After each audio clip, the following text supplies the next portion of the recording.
Hallo, herzlich willkommen zu diesem Sonntagsvideo. Ich habe euch schon in meinem letzten Sonntagsvideo erzählt, dass es so eine Art ungeschnittene Version sein soll. Und deswegen fangen wir jetzt auch an. Mein Ding für heute ist Freunde und Familie zurücklassen.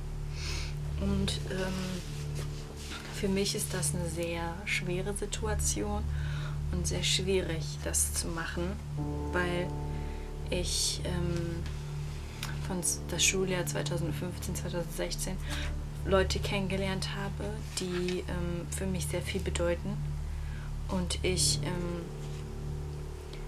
halt Angst habe, sie dadurch zu verlieren.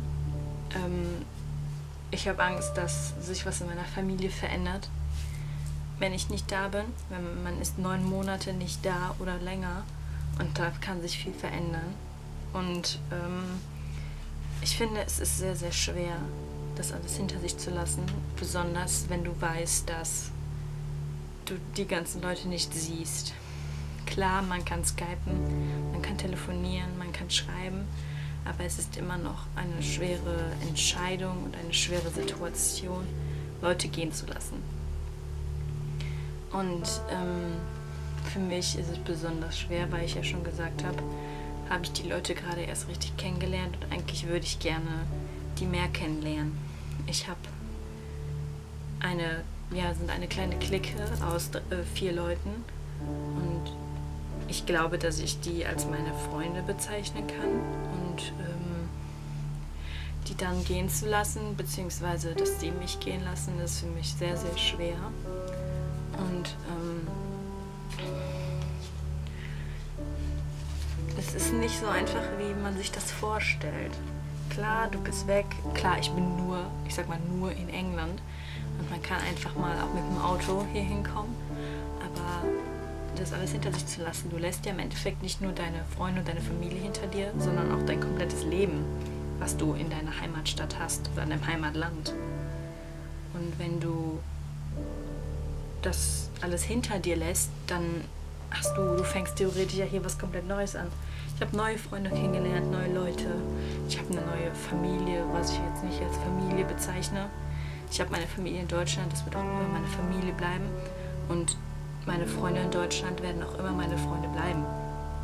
Aber das alles hinter sich zu lassen, ist schon echt nicht einfach. Und das habe ich jetzt bestimmt 3-mal gesagt. Und jetzt reden wir mal über Gefühle.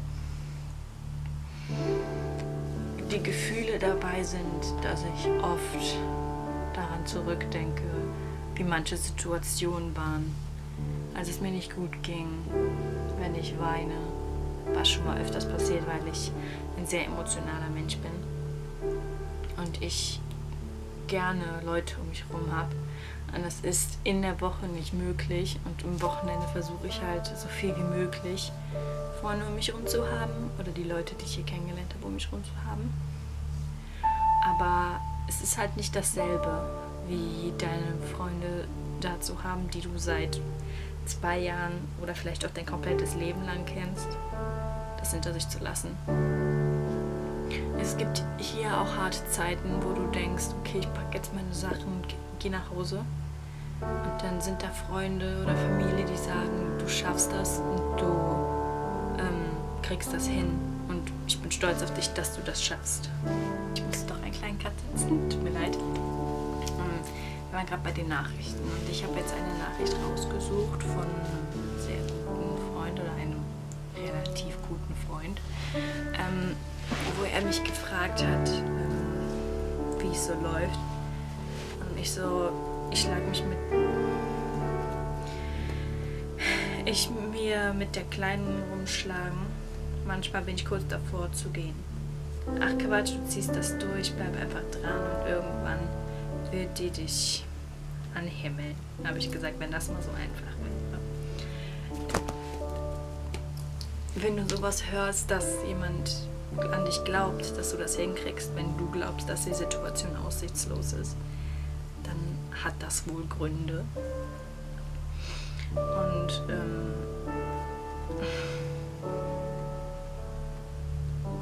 manchmal, wenn ich habe ein Bild mit meiner besten Freundin auf meinem Nachttisch stehen und wenn ich abends in mein Bett gehe, dann sehe ich das halt immer. Und wenn ich darüber rede oder wenn ich mit meiner Mutter rede oder mit ihr rede oder mit wem auch immer, kommt halt immer dieses Gefühl von, ich bin nicht zu Hause, ich bin nicht bei meinen Freunden oder bei meiner Familie, kommt halt immer wieder auf.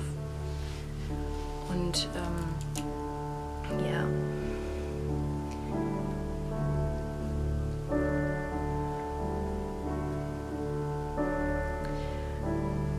Ich bin mir nicht ganz sicher, ob das Video überhaupt irgendein Content hat oder einen Sinn dahinter hat, wenn ich einfach nur mal erzähle, was in mir vorgeht und was ich darüber denke, dass ich meine Familie, meine Freunde alleine lasse.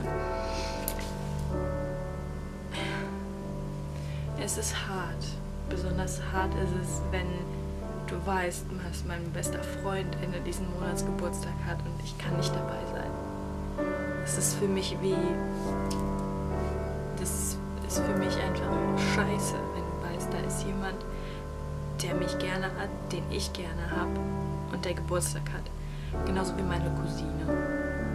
Die hat auch Geburtstag, die wird 18 und ich kann nicht dabei sein. Ich komme erst 12 Tage später nach Hause und ich kann nicht bei meiner Cousine sein, wenn sie 18 wird. Es ist einfach, meine Cousine ist ist für mich alles.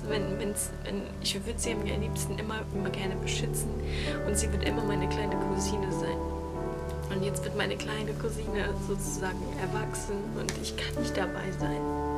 Mein bester Freund hat Geburtstag, ich kann nicht dabei sein. Oder meine Tante hat auch nächstes Jahr Geburtstag oder meine Mutter und ich kann nicht da sein, weil ich hier bin und mein Versuch, ein Leben aufzubauen, beziehungsweise hier sozusagen zu arbeiten. Und das ist einfach so viel. Ich bin froh, dass ich über Weihnachten nach Hause fahren kann, damit ich meine Familie wieder sehe und meine Freunde halt. Es ist trotzdem nicht das Gleiche, wenn du weißt, dass du wieder wegfährst. Ich bin 11 Tage zu Hause und es ist einfach nicht das Gleiche, wenn du da bist und du weißt, okay, am 2. fahre ich wieder nach Hause. Und dann denkst du dir, nee, wirklich nicht. Es ist schwierig. Es ist wirklich, wirklich schwierig.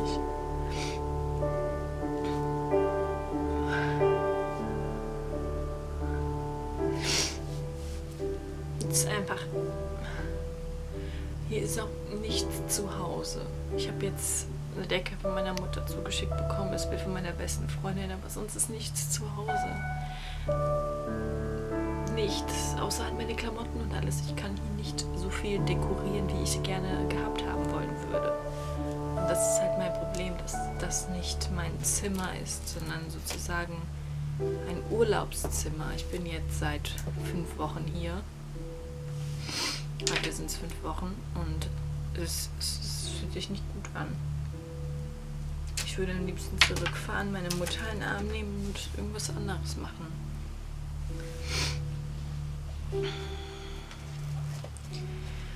Ich hoffe, dass dir das Video trotzdem gefallen hat und wenn du sowas Ähnliches fühlst oder irgendwie Fragen hast dazu, wie ich mich fühle oder sowas, dann kannst du das gerne in die Kommentare schreiben oder mir eine persönliche Nachricht hinterlassen und dann werde ich dir auf jeden Fall antworten.